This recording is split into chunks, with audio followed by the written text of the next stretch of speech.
sekali dua kali, siapa yang di antara kalian yang berani baca Quran di depan Ka'bah? Gak ada yang angkat tangan, Abdul Mas'ud angkat tangan. Sampai 3 kali, ya sudah kamu maju kata Nabi Muhammad. Maju akhirnya Abdul Mas'ud ke depan Ka'bah baca Quran. Saking enaknya baca Qurannya itu, kan orang Arab dulu kan ahli sastra. Jadi mereka itu nggak tahu dengan baca Quran itu nggak tahu. Orang Arab dulu itu ahli sastra. Jadi ngerti bahasa Arab itu yang enak, bahasanya itu mereka kan.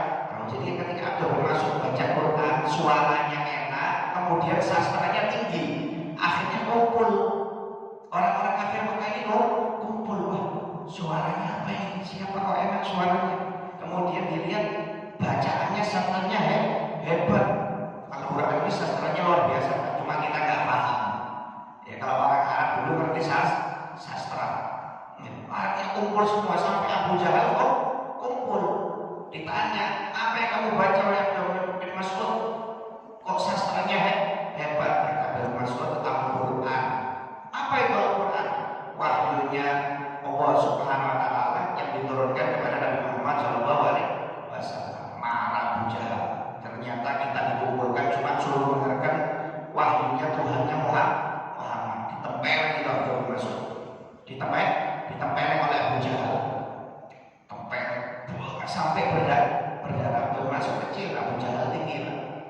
Abu Jahal ini kalau naik kuda kakinya itu nempel di tanah. Anda kalau naik kuda nempel di tanah. Naik kambing ya. Ini Abu Jahal ini kalau naik kuda kakinya itu nempel di tanah. 2 meter, tingginya itu 2 meter lebih. 2 meter 20 atau 2 meter 10 tingginya Abu Jahal itu. Kalah main basket.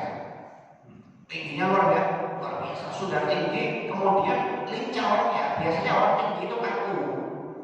Ini tinggi, lincah Abu Jahal. Musuhnya Abdul Mas'ud kerdil.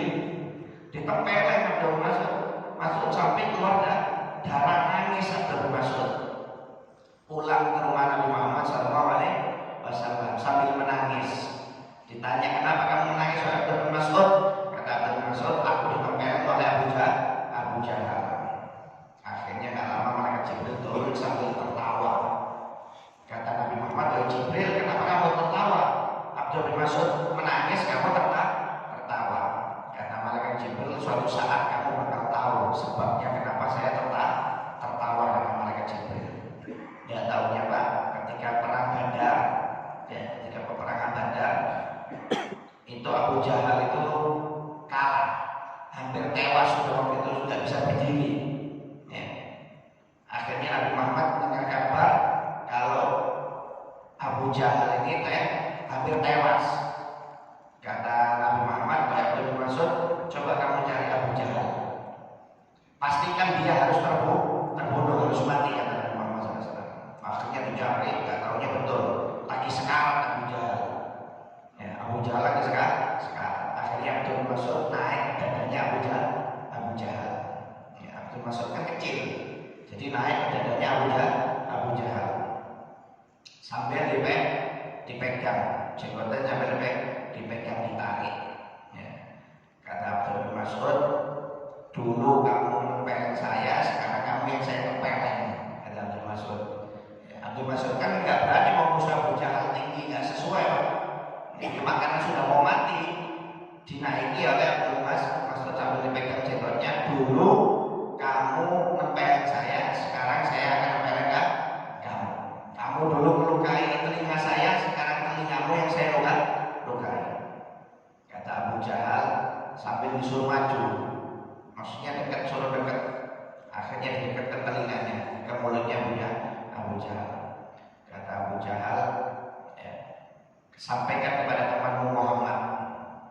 Sampaikan kepada temanmu Muhammad. Abu Jahal nggak mau mengatakan maaf, sampaikan kepada temanmu, nggak mau nyebut nama Muhammad, nggak mau nyebut nama Muhammad. Sampaikan sama temanmu itu bahwasanya dia adalah musuhmu dunia akhirat, katanya Abu Jahal. Sampaikan kepada temanmu kalau dia adalah musuhmu dunia akhirat, dan kamu nggak usah sombong, kata Abu Jahal. Kamu ini teman seorang anak pengembala saja, nggak usah sombong mau nempelin saya. Ini sudah mau mati tetap sombong Abu Jahal. Mau mati sudah sekarang ini, cuma sombong. Ya, akhirnya nggak tahan, Abdul bin Mas'ud telinganya dipotong. Telinganya dipotong sama Abdul Mas'ud karena dia pernah melukai. Setelah dipotong, dipenggal kepalanya oleh Abdul Mas'ud, dibawa kepada Nabi Muhammad SAW. Akhirnya kata malaikat Jibril, wahai Muhammad, inilah saya tertawa. Al-udhun bin udhun wa rasul ziyadah. Kata malaikat Jibril, telinga dibalas telinga. Dulu Abdul bin Mas'ud ditempeleng telinganya oleh Abu Jahal, sekarang Abu Jahal telinganya dipotong oleh Abdul bin Mas'ud, bahkan dipenggal sebagai tambahan bonusnya, kata malaikat Jibril. Karena ini saya tertawa. Maksudnya malaikat Jibril itu tahu suatu saat nanti Abdul bin Mas'ud ini pasti juga akan melukai telinganya Abu Jahal. Karena Abu Jahal pernah melukai telinganya Abdul bin Mas'ud. Jadi telinga dibalas telinga, kepala bonusnya kata malaikat Jibril. Ya.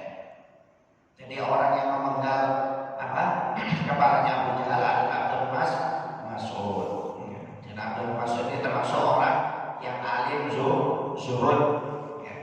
Banyak kelebihannya Abdul bin Mas'ud ini. Intinya Abdul bin Mas'ud ini adalah sahabat yang paling utama di kalangan Nabi Muhammad, di kalangan sahabat, termasuk as-sabiqun al-awwalun, kemudian pemegang rahasia Nabi Muhammad SAW, kemudian sahabat yang ahli Quran, suaranya enak dan ahli Quran kata Nabi Muhammad SAW. Abdul bin Mas'ud meriwayatkan bahwasanya Nabi Muhammad SAW pernah bersabda, tidak halal darah seseorang untuk dikucurkan kecuali karena salah satu dari 3 sebab. Nggak boleh dibunuh, Pak. Darahnya umat Islam itu nggak boleh dibunuh kecuali karena salah satu dari 3 sebab. Yang pertama apa? Karena zina. Ya. Kalau zina sudah berkeluarga, dia zina, maka ini dihukum rajam sampai meninggal.